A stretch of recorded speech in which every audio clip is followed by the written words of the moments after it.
নমস্কার বন্ধুরা, অঙ্কিতার রান্নাঘরে তোমাদের সবাইকে অনেক অনেক স্বাগত জানাই। তো বন্ধুরা, আজকে সবাই জানো যে শয়ন একাদশী, আর একাদশীর বার তোমরা সবাই করো। সেই জন্য আজকে আমি বানাবো পেঁপের পরমান্ন। তো এই পেঁপের পরমান্নটা খেতে খুবই সুন্দর লাগে। প্রথম থেকে শেষ পর্যন্ত ভিডিওটা তোমরা দেখতে থাকো, তাহলে বুঝতে পারবে যে আমি এটা কিভাবে বানাই। তাহলে আমি একটা পেঁপে পেড়ে নেই। এই যে গাছ থেকে টাটকা পেঁপে পেড়ে নিয়েছি। এবার রান্নাঘরের দিকে যাওয়া যাক। তো বন্ধুরা, রান্নাঘরকে চলে এসেছি। আর একাদশীর দিন অনেকে পেঁপে সিদ্ধ, সুজি আর আলু সেদ্ধ, কলা সেদ্ধ, অনেকে অনেক কিছু খাও। তো পেঁপে আর সুজি দিয়ে যদি পরমান্ন বানানো হয় তাহলে খেতে খুবই অসাধারণ লাগবে। আর এটা বানানোর জন্য আমি কি কি নিয়েছি দেখো তোমরা। 200 মতো বাটিয়ে করে সুজি নিয়েছি, কাজু, কিশমিশ, ঘি, নুন, তেজপাতা, চিনি, পেঁপে আর 500 মতো দুধ নিয়েছি। তো বন্ধুরা, প্রথমে আমি পেঁপেটা কেটে নেব।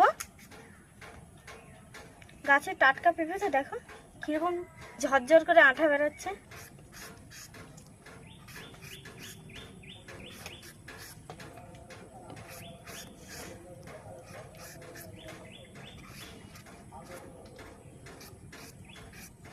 পেঁপের ভিতরে একটাও বিচা নেই, নরম একদম।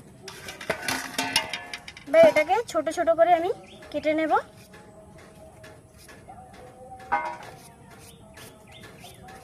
এইভাবে পাতলা পাতলা করে ছোট ছোট করে কেটে নেব। পেঁপেটা কাটা হয়ে গেছে। এবার এটাকে জল দিয়ে ভালো করে আমি ধুয়ে নেব। উনানটা ধরে নিয়েছি। এবার কড়ার মধ্যে কিছুটা জল দিয়ে দেব।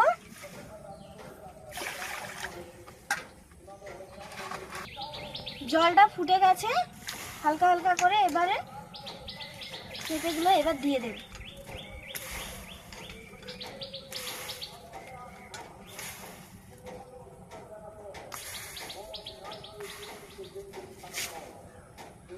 এবার এটাকে ঢাকনা দিয়ে কিছুক্ষণ সেদ্ধ করে নেব।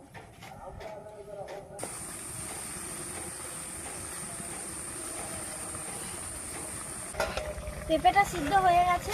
এবার ঢাকনাটা খুলে নেব। এই দেখো ভালোভাবেই সিদ্ধ হয়ে গেছে। এবার এটাকে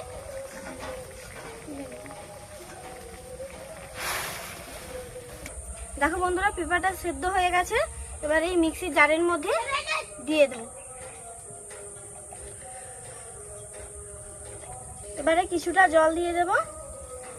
জল দিয়ে এটাকে ভালো করে আমি বেটে নেব।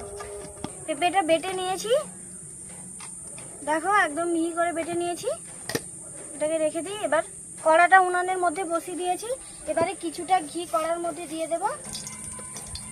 ঘিটা গরম হয়ে গেছে। এবারে সুজিটা এর মধ্যে দিয়ে দেব। দিয়ে এটাকে ভালো করে নেড়ে চেড়ে হালকা করে ভেজে নেব।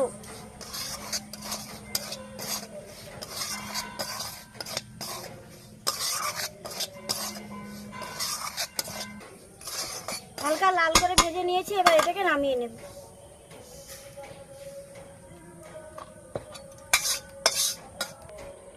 এবারে কড়াইয়ের মধ্যে দুধটা দিয়ে দেব।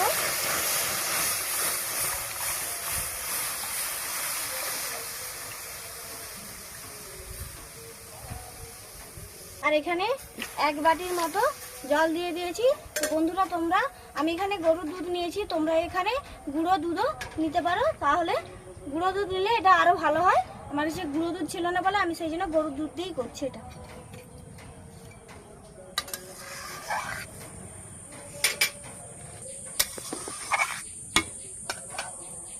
দুধটা হালকা হালকা ফুটে গেছে। দিয়ে দিচ্ছি 2টা তেজপাতা। এখানে আমি 200 মতো চিনি নিয়েছিলাম, এই চিনিটা পুরোটাই দিয়ে দেব। দিয়ে দিচ্ছি স্বাদ মতো নুন। দিয়ে দিচ্ছি কাজু বাদাম, কিশমিশ,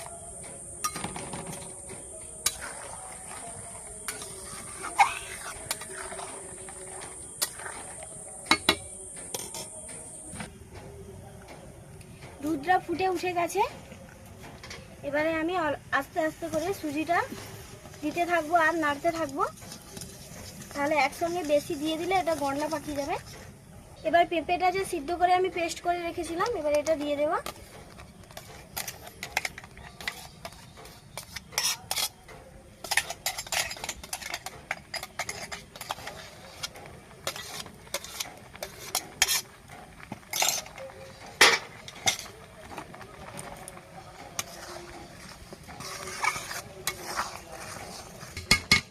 তো বন্ধুরা, পেঁপের পরমান্ন একদম রেডি হয়ে গেছে। এবার এটাকে ঢেলে নেব।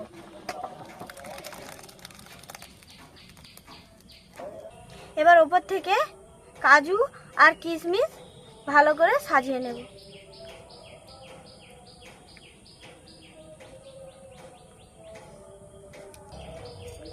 আর কিছুটা ঘি যে আমি রেখেছিলাম, এবার সেই ঘিটা উপর থেকে এবার ছড়িয়ে দেব।